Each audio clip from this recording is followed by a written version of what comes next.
You ever seen 17 grown adults standing waist deep in what used to be your sparkling backyard pool? Their designer swimsuits literally melting off, hair falling out in real time, the smell of burned polyester, and regret rising up like some toxic cloud of cosmic justice. Yeah, that happened. And if you told me just 6 weeks earlier that I'd be the guy pulling the trigger on the most glorious HOA meltdown in Willowbrook Estates history, I'd have laughed you right out of the parking lot at the wastewater treatment plant where I used to work.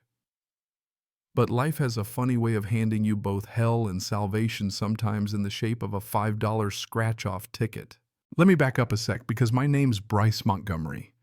I'm 34, and up until about a month and a half ago, I was just another tired chemical engineer working long shifts, making sure the city's finest offerings got processed right.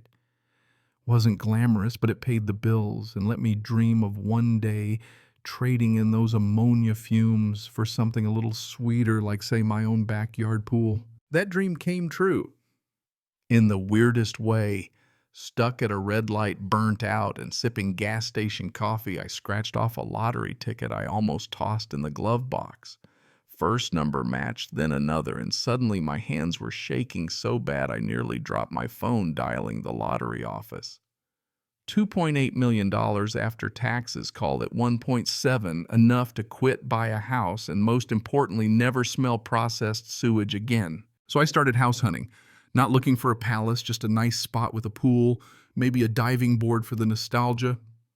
Then I found 47 Maple Grove Court, 4 beds, 3 baths, a backyard pool, so clean you could see your reflection in it, and a neighborhood that looked like the set of some perfect suburban sitcom.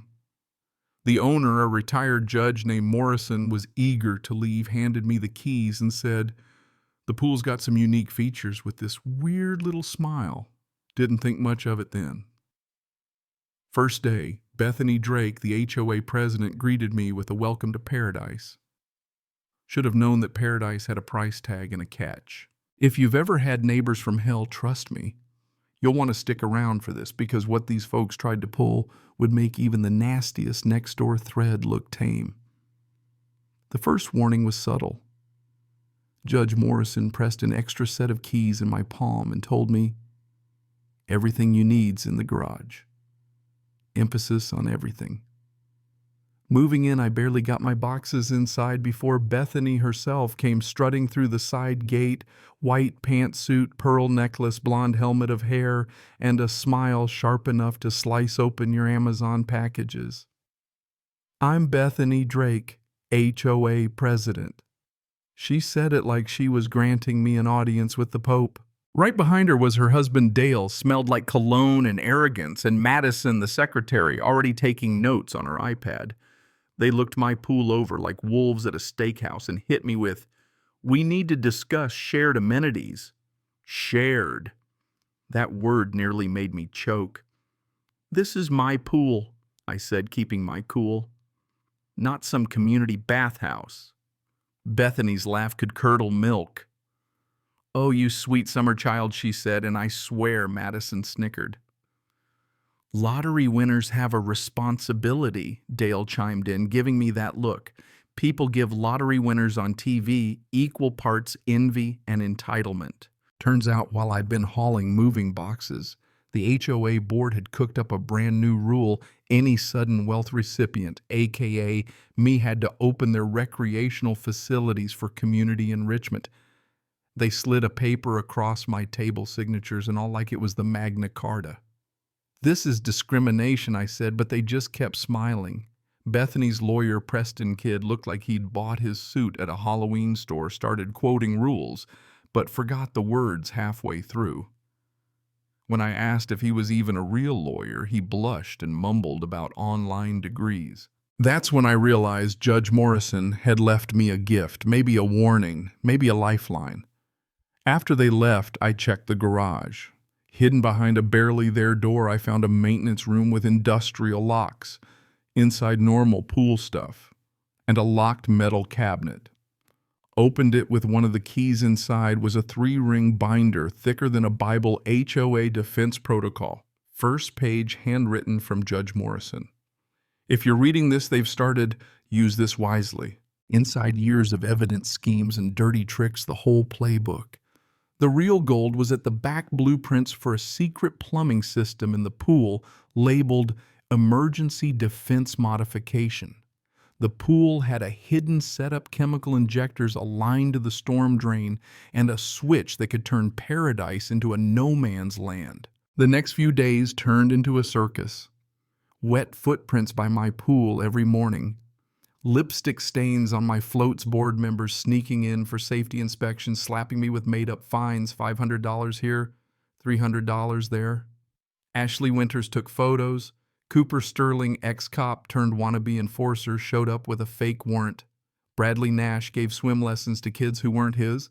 And Jennifer Cross was charging for water aerobics, all in my pool. I set up security cameras, started recording. Every trespass, every inspection, every bottle they popped open, it was all on tape. But here's the twist. While they thought I was just another dumb lottery winner, I started digging up dirt of my own. Dale owned a sketchy pool supply chain. Madison ran illegal Airbnbs. Ashley was facing fraud suits. Cooper was booted from the force for stealing evidence money.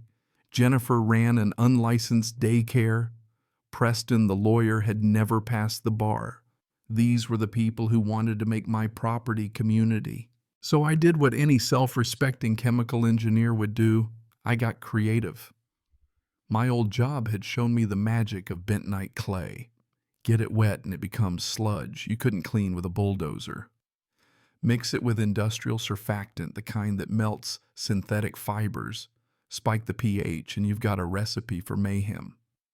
I loaded the secret chemical system Judge Morrison built, set the timer, and left a big pool closed for hazardous maintenance sign by the gate, knowing full well these people thought rules were for everyone else. Saturday at 2 p.m., I went camping, really just circled back to watch from the woods as the HOA army rolled in.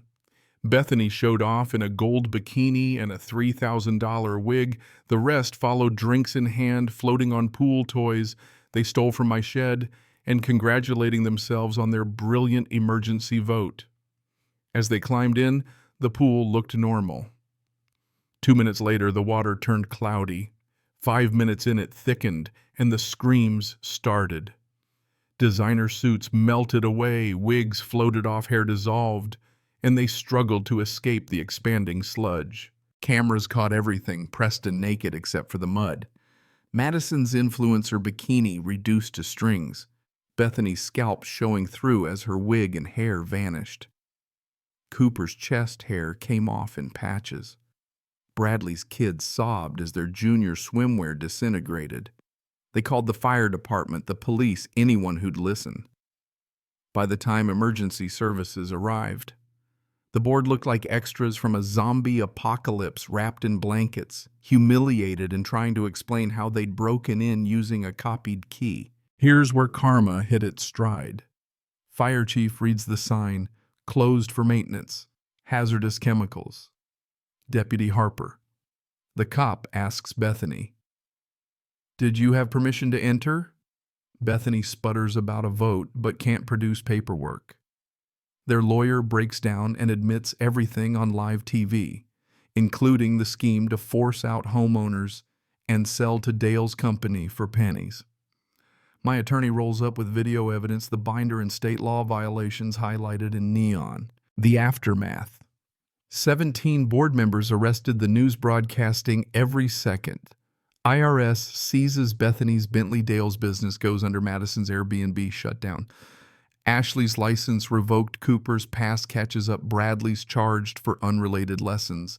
The HOA dissolves in a landslide vote, and property values shoot up. My pool's a legend, costs a fortune to repair, but every penny comes from the crooks who tried to steal it. Months later, Judge Morrison writes me from Florida, thanking me for finishing what he couldn't, says, "Bethany made his wife's last days hell, and knowing she's scrubbing prison laundry bald as a cue ball gives him peace. He even left a box of cash under the floor for repairs, said, 'I earned the best victory party Willowbrook ever saw.' Now a year on, my pools never looked better. The neighborhood's run by a real community group, and there's no HOA to tell me who can swim."